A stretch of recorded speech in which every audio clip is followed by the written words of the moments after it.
Welcome to the Jill on Money Show. It's Wednesday, April 12th, and we are here trying to help you make better financial decisions. Doesn't have to be the best. We're not maximizing. I'm not into the whole maximizing thing. We're not into blanket advice.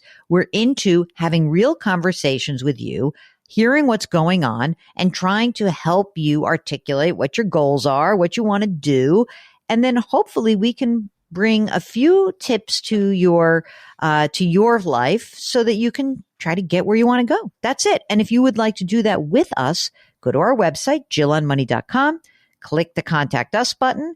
Let us know if you want to come on the air. And while you're on the website, a bunch of things are there. All of our free content lives at jillonmoney.com. You can sign up for our free weekly newsletter. You can read the blog. You can check out our radio show. You can see segments on TV. All that stuff is there. But if you want to open up your wallets, the average tax refund mark is running at about $2,900. So maybe of that $2,900, you take a few bucks, you buy my book, The Great Money Reset, and maybe you take $35 and you sign up for our brand new service. It's called Jill on Money Live. We just had our very first webinar. It was so much fun with Ed Slott. He was amazing. If you subscribe to the new service, you will be entitled to get all of that extra content that's going to live behind the paywall. We will not forget about you cheapskates who want stuff for free. Don't worry. We're going to keep building content for you as well. Don't worry. All right. Today, Mark, it's very exciting. We're talking to Sally, who's on the line from the Midwest. Hello, Sally. How are you? What can we do for you? Hi there. Thank you so much. It's exciting to talk to you. I'm 57 years old, and I have been working with this tech company for a number of years, and we do business with the state of California, and I've been helping them get some software working properly for the last couple of years. Well, a job opportunity came up that is doing exactly what it is I do, except for them, and it would be remote, so I'd be able to stay in my house here in the Midwest. Yep. But I think that it would make a little less money when I have spreadsheets because, of course, I'm a math person. I will be sharing a Google Doc with you, Jill, and you and Mark can look at that. Okay. 57 years old. I got that much. Are you married, single, partnered? I am single. Okay. Kids or no kids? No kids. Okay. And right now, what do you earn? I earn around 130. Okay. And the new job, which would be remote, how much would that pay? There's no offer on the table because I haven't interviewed yet, but I suspect it will be somewhere around 120. Oh, come on. All right. So that's basically the same money. Do you give up anything in benefits by changing? Like, what would the change in mean for you in terms of benefits? The benefits would actually be better. I would gain a pension. There's a 403B. There's the insurance I hear is great. So all those things are good. Where I would lose is that I hear that the annual raises are pretty low, that there's no bonuses, which I get being in the tech industry. Yeah. And that comes to about, $15,000 to $20,000 a year. Plus I would have to pay for my own travel a couple of times a year out to LA. Okay. So I would lose some. Yeah, gain, lose. Right now, do you have a retirement plan through work? Do you have a 401k? I do have a 401k. There's $383,000 in it, and then I have $25,000 in a Roth. Okay. I started late, and I've been maxing every year for about the last decade. And the 383 is a traditional, right? Yeah, traditional. Okay. Do you have any other investments that are out there, like just a brokerage account or anything like that? I have about $15,000 in just an index fund with Vanguard. Okay. And what about cash on hand?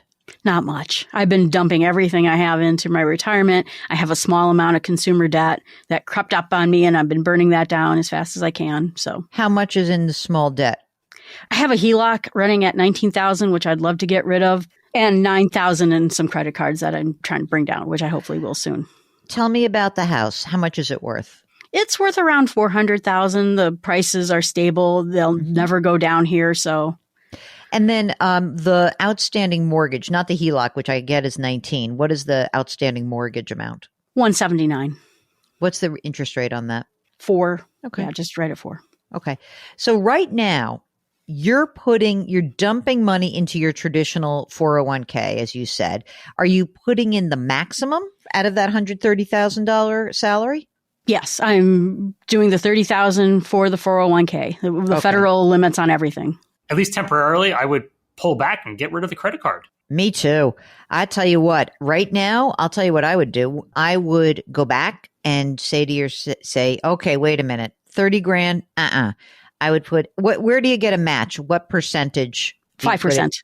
Okay. I would pull back to 5% right now. I would take every single dollar that you earn and pay off your debt. Including the HELOC? Yeah. What's the HELOC? What's the percentage now for the HELOC? It has to have gone up. I think it's somewhere around 5. Yeah. Hello. Pay these two things off. Goodbye.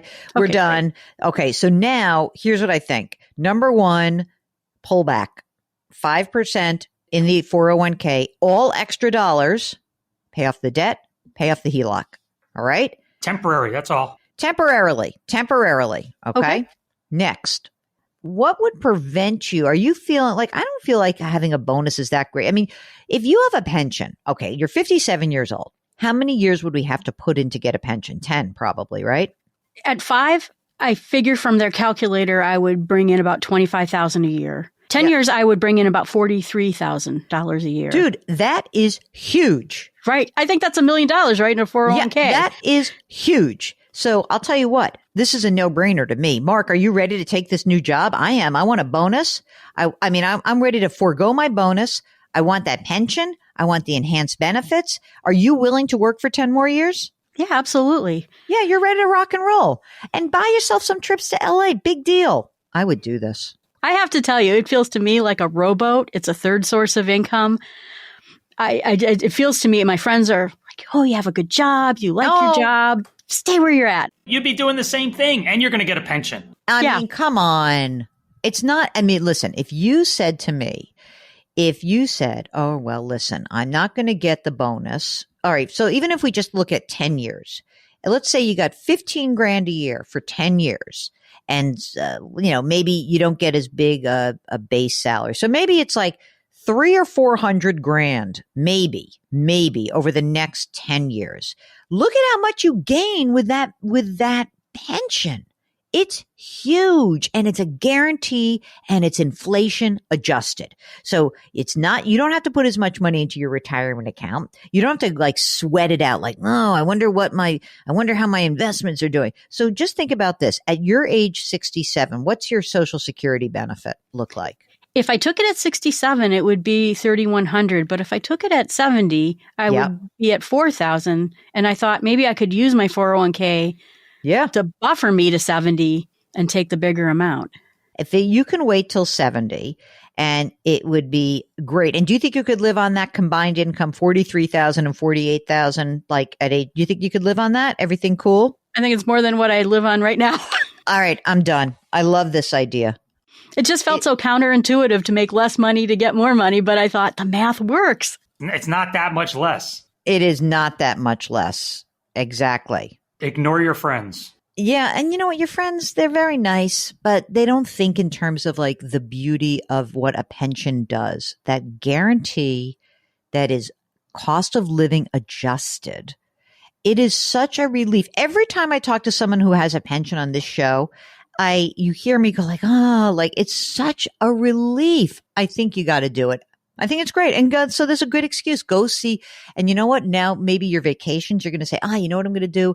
Every single time I go to California, I'm going to go do something really fun. It's a beautiful state. Learn about it. Get out of the Midwest a little bit. It's good for you. I'm all in. Sally from the Midwest, do you have any other questions for us? No, I was just saying that it's actually this show that made me even consider this job because I'm like, think of what Jill says when she talks about pensions. I hear that joy in her voice. I want that joy. I mean, it is amazing. So fantastic. I'm very happy for you. And we wish you the best of luck.